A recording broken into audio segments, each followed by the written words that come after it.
നെടുമ്പാശ്ശേരിയിൽ നിന്ന് ഉംറയ്ക്ക് പുറപ്പെടാനെത്തിയ 46 തീർത്ഥാടകരുടെ യാത്ര മുടങ്ങി. പശ്ചിമേഷ്യയിലെ യുദ്ധഭീഷണി കാരണമാണ് യാത്രക്കാരെ വെട്ടിച്ചുരുക്കിയതെന്നാണ് ആകാശ് എയറിന്റെ വിശദീകരണം. പകരം യാത്രാ സംവിധാനത്തെക്കുറിച്ച് കമ്പനി അറിയിപ്പ് നൽകിയിട്ടില്ലെന്ന് യാത്രക്കാർ ആരോപിച്ചു. മുഹ്സിനാസു വിവരങ്ങൾ നൽകാനുണ്ട്. മുഹ്സിന, ഈ പകരം യാത്രാ സംവിധാനം ഒന്നും ഒരുക്കിയിട്ടില്ല എന്നുള്ളതാണ് വിവരം. ഈ യാത്രക്കാർ ഇപ്പോൾ എവിടെയാണ്, എന്താണ് അധികൃതർ പറയുന്നത്?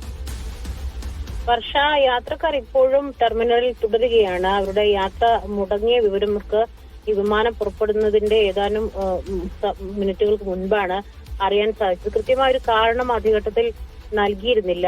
ആദ്യം പറഞ്ഞത് ഇവരുടെ പേര് വിവരങ്ങൾ എഴുതി ചേർത്തിട്ടില്ല എന്നുള്ളൊരു സാങ്കേതികത്വം പറഞ്ഞു. പിന്നീട് അത് ട്രാവൽ ഏജൻസിയുമായി ബന്ധപ്പെട്ടപ്പോൾ അതിനുശേഷം പിന്നീട് പറഞ്ഞത് ഇറാൻ USA യുദ്ധഭീഷണി ഉള്ളത് കൊണ്ട് തന്നെ 45 മിനിറ്റ് അധികം ഫ്ലൈറ്റ് പറത്തേണ്ടതുണ്ട്. അതുകൊണ്ട് തന്നെ ഈ ഫ്യൂൽ നിറക്കുന്നതുമായി ബന്ധപ്പെട്ടുള്ള ഒരു പ്രതിസന്ധിയാണ് എന്നാണ് പറഞ്ഞത്. പിന്നീടാണ് ആകാശ് എയർ ഇത്തരത്തിലൊരു വിശദീകരണം, അതായത് ഈ യുദ്ധഭീഷണി ഉള്ളത് കൊണ്ട് തന്നെ ഈ ഉംറ തീർത്ഥാടകരെ ഇത്തരത്തിൽ യാത്ര ചെയ്യേണ്ടത് കൊണ്ട് തൽക്കാലത്തേക്ക് അവരെ ഇന്നത്തെ ഫ്ലൈറ്റിൽ യാത്ര ചെയ്യാൻ സാധിക്കില്ല എന്നുള്ളൊരു കാര്യം അറിയിച്ചത്.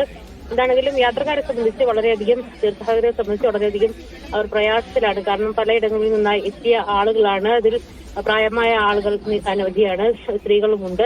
അതുകൊണ്ട് തന്നെ അവർക്ക് അടിസ്ഥാന സൗകര്യങ്ങളൊന്നും തന്നെ ഒരുക്കിയിട്ടില്ല. സാധാരണഗതിയിൽ ഇത്തരത്തിൽ സർവീസ് മുടങ്ങുമ്പോൾ, അതായത് അവർക്ക് യാത്ര ചെയ്യാനാകാത്ത സാഹചര്യം വരുമ്പോൾ അവർക്ക് എന്ന് പകരം യാത്ര ചെയ്യാനാകും എന്നുള്ളൊരു കാര്യം പറയേണ്ടതുണ്ട്. അക്കാര്യത്തിലൊന്നും വ്യക്തതയില്ല. മാത്രമല്ല അവർക്കുള്ള താമസം, ഭക്ഷണം അതുവരെ ഒരുക്കി കൊടുക്കേണ്ടതുമൊക്കെ തന്നെ വിമാന കമ്പനി അധികൃതരാണ്. അതിലൊന്നും തന്നെ ഒരു വ്യക്തതയും പറയുന്നില്ല. അതുകൊണ്ട് തന്നെ ഈ 46 തീർത്ഥാടകർ ഇപ്പോഴും ടെർമിനൽ തുടരുകയാണ്. അവരുടെ പ്രതിനിധികളുമായി പലരും തർക്കത്തിലേർപ്പെടുന്ന ഒരു സാഹചര്യം നിലവിലുണ്ട്. വർഷം.